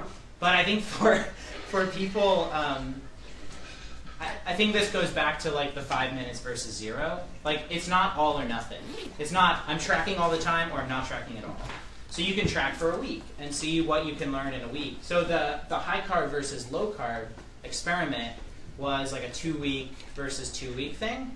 Like all of us, I mean almost any of us can do like a 1-week or 2-week experiment where we track things like really diligently and then see what we learn. And I'm shocked, like I always learn something when I do these like short experiments, almost always. So I think that's helpful, is like doing like heavy tracking for one small period and seeing what you learn and then like applying those learnings and then like coming back and doing, you know, a week. So maybe it's like once per quarter you do like, this is tracking week and I'm tracking things. But I think once you've done all that tracking and you can develop your own toolkit, and then you have your toolbox to carry with you. So that's the beauty of that. Is there like any other go-to resources that you kind of can shout out right now that you personally use besides like maybe using your Dexcom, but any other like websites or other things that you really like, or no?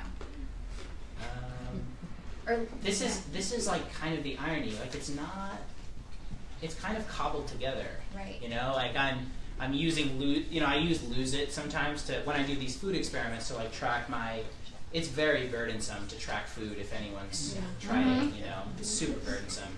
So like taking pictures of food I think is a nice thing. But you still have to like cobble that together, like with your CGM trace for the most part. Yeah. So I think what's nice is it's going to get a lot easier to run these experiments in like the next few years as like more things talk to each other and more, but it's still super early and siloed. So unfortunately.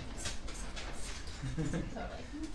Yeah, I mean like for this food experiments I was still using Excel and running, you know, sums and averages and medians, and it's a joke. Yeah, but I mean these like big data people, like they eat and breathe this stuff and they can run queries and stuff. So I don't know. Andrew's in the room from Bigfoot. He can do that. Oh, here's your book back. Other questions? Ben. Adam, can you talk a little bit about getting support from your loved ones and family members and things like that in that rigging your environment? I mean, we don't all live with Priscilla, so it's not necessarily that easy to get the junk food out of your house because you know you haven't met my dad, but it's there. Yeah. like what language can you use, for example, to make it that you're not like forcing them to do things they don't want to do, kind of stuff? Yeah. Okay, one of my favorite quotes in the book, I actually cut it out, was by George Bernard Shaw. And the quote is, "The single biggest problem in communication is the illusion that it is taking place." That, you didn't cut it out. It's still there. Huh? It's still there. Oh, it's in the book. It's not in the slide deck. Oh. Probably wanted to include it, but I didn't know where. So I think it starts with like having an honest conversation about what is unhelpful and helpful. And sometimes those are really hard conversations to have. I mean, to say like, when you bring gummy bears in the house, Brian's roommate, that makes it harder for me to manage my non-diabetes healthy eating. But I think it starts with like having those tough conversations and being honest about like what makes it challenging for you, but also solutions oriented about other ways for both people to get what they want. So I think that's helpful. Definitely like having shared goals is really helpful. So like Priscilla and I both want to get more sleep. So like that really helps for getting more sleep. Whereas when one person wants to get more sleep and one person's like kind of not interested in it, that's more difficult. So I think when both parties can agree on the goals, that's helpful.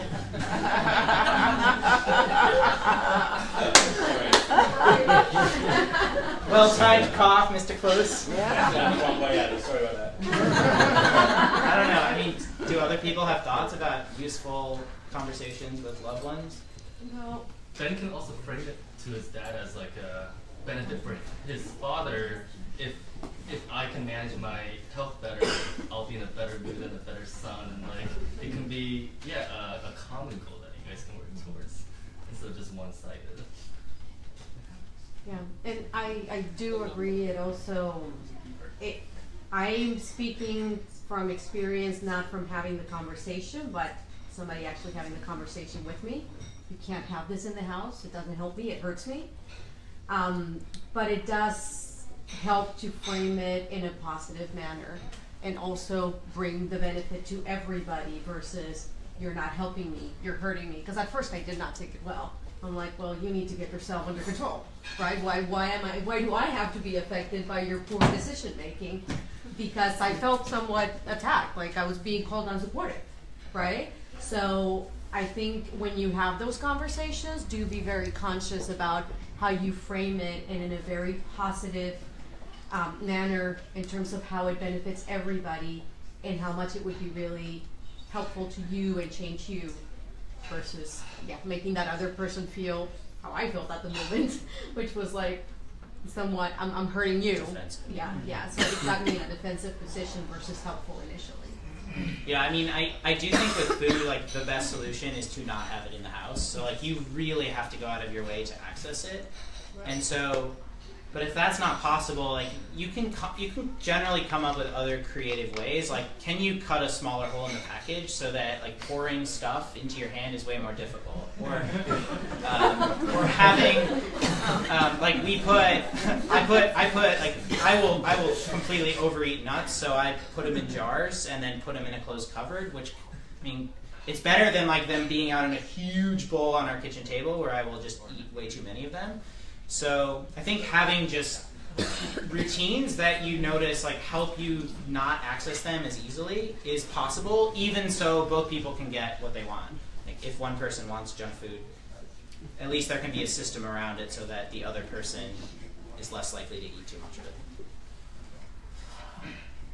Yeah, you mentioned the like padlocking thing as a joke, but my family actually does that. We Really? have like our entire pantry is padlocked because like one side of the family has like some overeating issues, and so it's just padlocked. And the only person who can get at it is my mom. Wow, So, that's awesome. Yeah, I've thought about doing it. I hide it. He just doesn't know it. I mean, it's this is just in general with food. Like, it's really easy to overeat at night. Yes. And like our bodies are just not designed to eat too much at night. So especially with diabetes, like eating dinner and then not eating after is so much better for blood sugars than like grazing all night, obviously. So even having like a black and white rule, like I do not eat after dinner. I mean, it's easier if there's not junk in the house or if that junk is padlocked. But, Amelia. The 5-minute exercise thing is something that I really struggle with, because if I say I don't have an hour, I'm just not going to go on a run. I'm not going to do it. So for the 5 minutes, what's like a good routine? What do you do for those 5 minutes, for instance? Mm-hmm. Yeah. I mean, I do like home workouts a lot, which are kind of weird to do around other people. Like, by yourself in your own home, it's fine. So like, there's lots of great apps for doing this kind of stuff, but like push-ups and air squats and running up hills and it's all like really little stuff. I mean, I had before, this is a today example, but it's relevant. So before this lecture, I had like an hour and a half before I needed to be here, and I really wanted to go on a bike ride because it was really nice outside. But I was like, by the time I get back and then shower, like, it's not going to work. But then I just went out for 20 minutes, which was like only 5 miles, but also like better than 0 miles. So that was a win. And so I think the battle is generally more like the psychology of going and doing exercise rather than like what do I actually do. But we do live around a lot of hills, which makes like walking up hills nice. Thank you.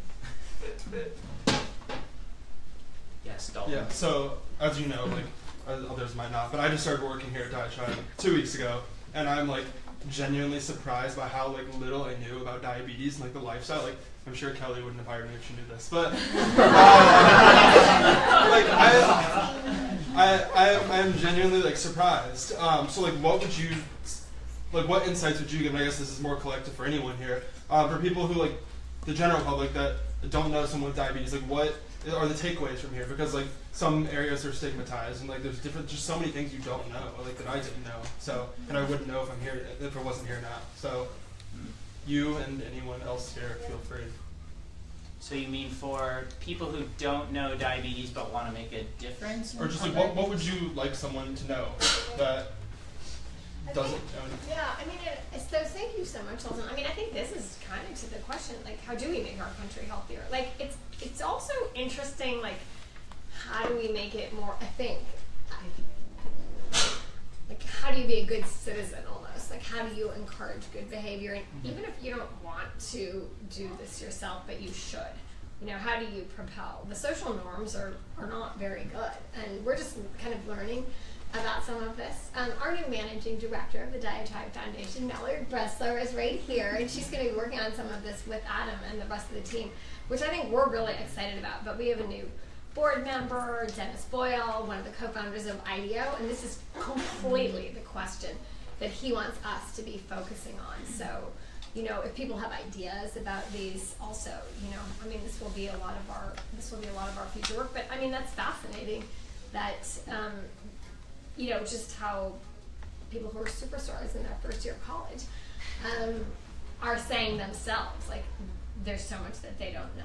Mm-hmm. So, I mean, maybe that's something you can just throw out being to curious is the main thing, you know. And I mean, I'm an MD. I went to Hopkins. I did a year of medicine, but when my daughter got diabetes, you know, like in the first few weeks, I learned how much I didn't know, how much I was not taught to appreciate what people go through on a daily basis. So I guess the thing I'm saying is, don't feel bad. It's great that you're curious, and I mean, there are all kinds of things to learn. But if you're curious and you ask questions, you'll learn. And so being curious is the first step, really. Is there anything that's inadvertently offensive? I mean, are there things, should I say people with diabetes instead of diabetic? Should I say... Yes, okay. Yes. Should, you know, like what, things like that. Do you say, what do you say? Do you call it a condition instead of, I mean, I don't know. Actually, condition versus disease I've never been clear on. I don't know if people have strong thoughts. In the industry, I mean, You use both? We use people with diabetes and we use a condition. Okay. That's just our particular way of talking about it. Yeah, and for people who are slightly confused by this train of thought, a lot of people get frustrated when they're called diabetics because it's a label and it labels you as your disease. So we don't call people cancers, we call them people with cancer. So this is the same with diabetes. You know, some people don't care, but people with diabetes is always preferred. Anything but, else? Like, you can't eat that, can you? Or I don't know what. What are some? Yeah, I mean, food police generally doesn't go over well. I would say.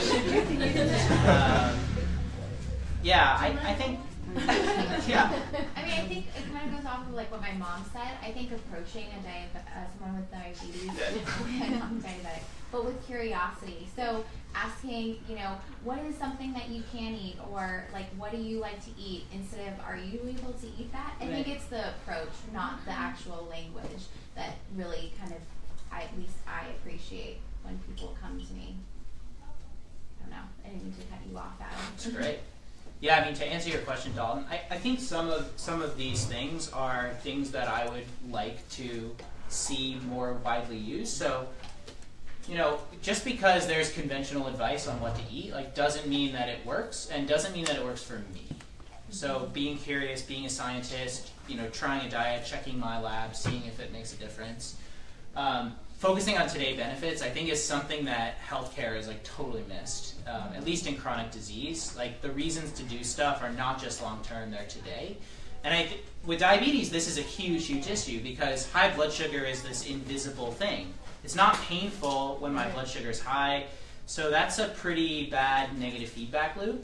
There's no reason to take care of my diabetes. If I take my medicine and don't feel any different, that's a problem. So I think focusing on today benefits to, if you take your medicine, you will, X, you'll feel better, you'll feel less stressed, or whatever we can identify in that particular individual, I think is really important. And then the other thing that we hear a lot is just a lot of destructive negative language about people just ate too much and gave themselves diabetes, and now if only they just tried harder, they would lose weight. And I think the science of weight loss is, if it was easy, then we wouldn't be in the situation we're in. So, a lot of that means the environment is really challenging for losing weight. A lot of it means, maybe the conventional weight loss advice doesn't really work very well. Maybe it's just, people haven't been directed to programs that actually work, Weight Watchers or whatever thing might work for them. So, I don't know, that's some of the things that come to mind. Yeah, but if other people have thoughts. Excuse me, I have two comments on the public health kind of perspective. Sure. I have a dear friend who grew up in an urban area in a food desert without many messages about positive self-care. And she's very overweight. And when she goes to the doctor, diabetes is held out as a threat for her. She's got to lose weight or she's going to get diabetes. And she knows zero about nutrition. Right. Literally zero. So I just feel as you're thinking about, I wanted to share that, as you're thinking about what information do people need, I mean, sort of it's the fundamentals. She doesn't know that vegetables are good for her. Right. I mean, she just, or how to cook them. Yeah. She did. So that's one thing. And then in response to the previous question, I think information about blood sugar for non-diabetics, I think it would be personally interesting for me, and just sort of also maybe important in terms of how to integrate the diabetes question into the general health question. So again, it's not, I mean, what I've learned is when I get my CBC as part of my annual physical, I want to make sure that I'm not at risk for diabetes. Sure. But why else should I care about my blood sugar? Right. Because you'll be, after you eat a bunch of sugar, you'll be super moody, and because people, kind of information yeah. So it's funny. There are several Silicon Valley companies trying to bring continuous glucose monitoring to a consumer market. So I think there's a lot of regulatory questions about what if someone with diabetes buys that and uses it and makes an insulin dosing error. That's a big problem. Go ahead. No, not okay. But there are a lot of people very, very interested in bringing easy to access blood sugar data. Apparently Apple's working on it, so or maybe they're not. So I think we might see something in that area, given the number of companies we're aware of working on it. Just a quick comment on that, if I may. So I don't have diabetes. I work in the industry, have done for about 4 years, and I've honestly felt like a little bit of an outsider until tonight. This is the first time I really feel like I've had a real insight into that, so thank you for that. But I did start a new eating plan as part of a kind of just healthy eating program, and at the same time or 2 weeks into it, I happened to go, 2 weeks before I started it, I happened to take part in a small trial for a device, and as part of that I had to prick my finger every 2 hours for the worst 4 weeks of my life. But 2 weeks into it, when I started anew, it was high protein, low carbohydrate, low sugar, no alcohol. My glucose was like everything you've been saying. You could take the label diabetes off, and it was absolutely as it was for just somebody who does not have diabetes, but who was looking at and being mindful about eating amounts and the kinds of foods and exercising. And I was just blown away by what I was learning just from checking my glucose within a new kind of way of eating. So I think to your point, hopefully it will become more accessible to people who don't necessarily need it as part of a benefits everybody. Part of a condition, but it absolutely benefits everyone. I mean, you can go to CPS and buy a glucose meter and use it. I mean, they're over the counter, so you don't need a prescription for that if you're really interested in 4 weeks of pain. Sounds great. Sounds awesome. Sign me up. Yeah. I work with people who don't have diabetes, and at one time I worked with somebody who is type 2, but we were kind of like siblings because it is such a silent condition to live with and to manage and treat all day long. But the thing that I feel like it makes it silent is that people who don't live with diabetes but know people who do don't even talk about it very much. It's almost as if it doesn't exist in their life, even though their parent might have high blood sugars every night, and then when a conversation comes up, they'll bring it up to me. And so, you know, when you're saying about how your life can benefit others' lives, I think that raising the volume, the voice of living with diabetes is such an important factor, because the numbers keep skyrocketing of people being diagnosed.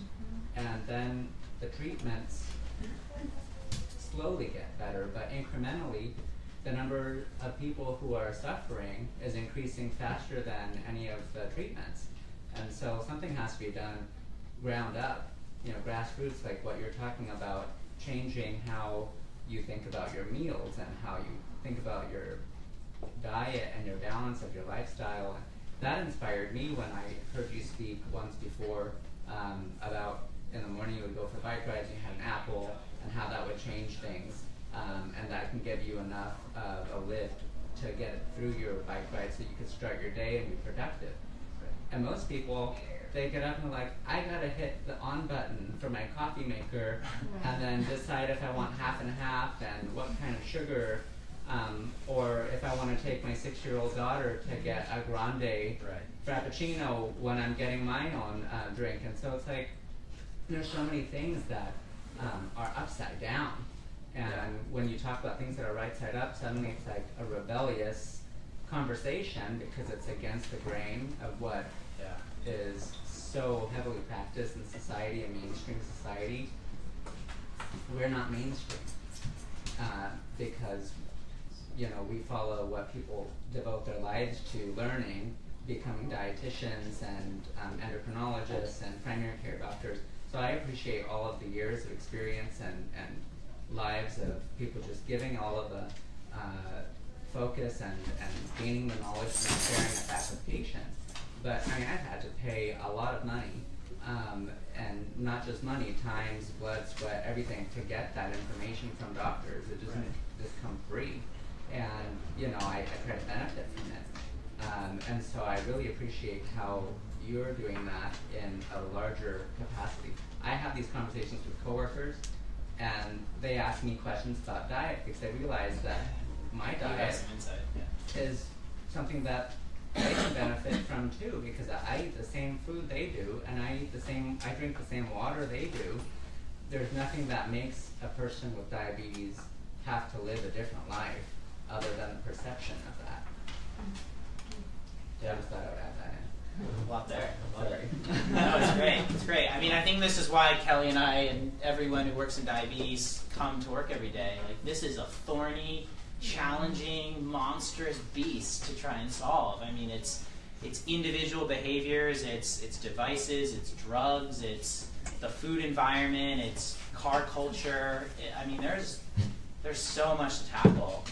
And I think what's exciting, though, is we're living in a time increasingly where like you can be your own control group and your own scientist, and there are now tools where you can figure out what works for you, and that may be unconventional from what the medical community advises, or not based on a randomized controlled trial, but based on me wearing CGM for 50,000 hours. Like, this is what keeps my blood sugar in range and reduces my hassle. What I didn't mention on the low-carb stuff was actually it's way less diabetes work, because I have less insulin dosing challenges to figure out, I make less mistakes, it's less cognitive burden. Like, that is actually very unintuitive. Like, you would think eating a low-carb diet is harder work. So I think there's, this is kind of like the progress of society, but like things that seem crazy often are just like second nature as time goes on. And so I hope things change a lot in the coming years and people can learn for themselves, but at the same time there's a lot of big, monstrous problems to tackle. Nancy? 3 comments. We really need to get people using CGM. I think everyone, certainly everyone with diabetes should be using CGM. People with pre-diabetes should be using CGM. If people who don't have diabetes can get access to it for their own information, that's fine. But we really need to change the insurance and all of that environment. Everyone should have CGM. If they have CGM and look at it and use it, they will learn so much, whether they're type 1 or type 2. Another thing is, if this is all so individual, like you said in your book, you know, some people have to have a couple of units of insulin before they drink coffee in the morning. Sure. And other people, it doesn't influence them at all. But once you know if it's reliable. Another thing, I was the physician at a 4-day raw vegan retreat.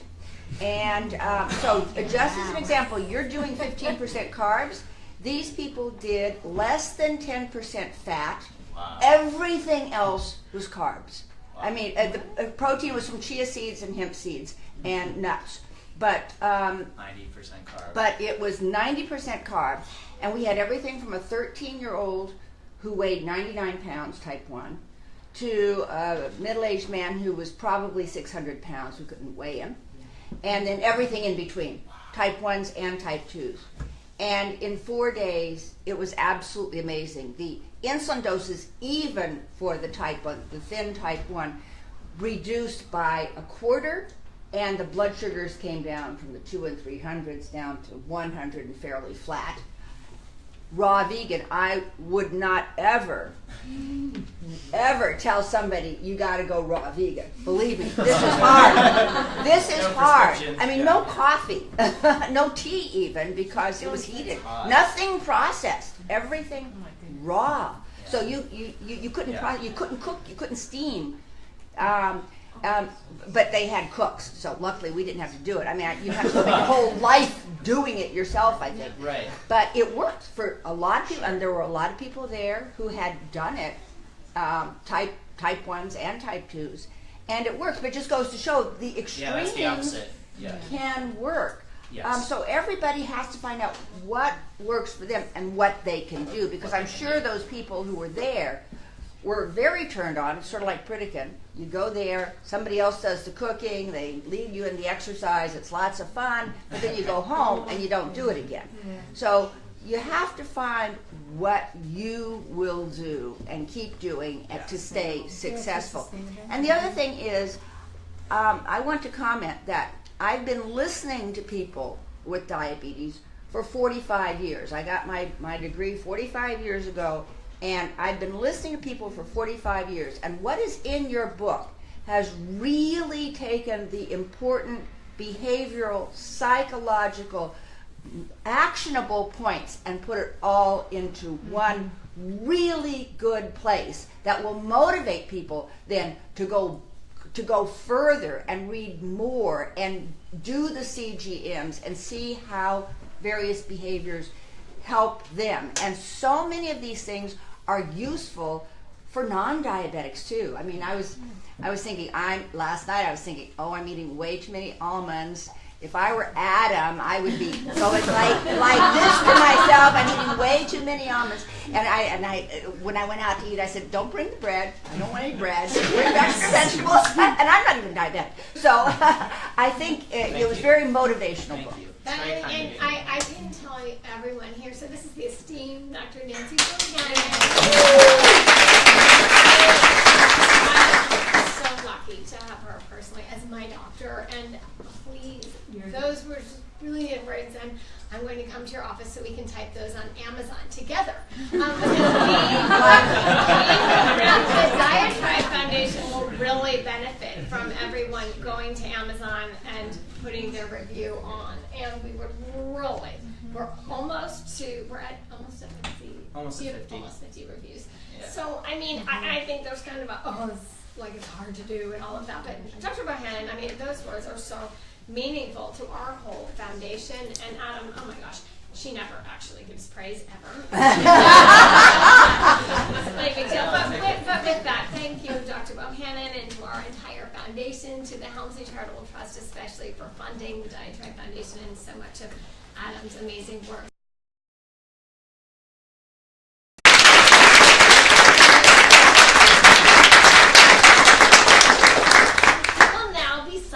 Books. He worked really hard to make this book so inexpensive, $7 a copy. And if you don't have one, please come get one and please share it as widely as possible. #Bright Spots. Diatribe.org Bright Spots. Thank you.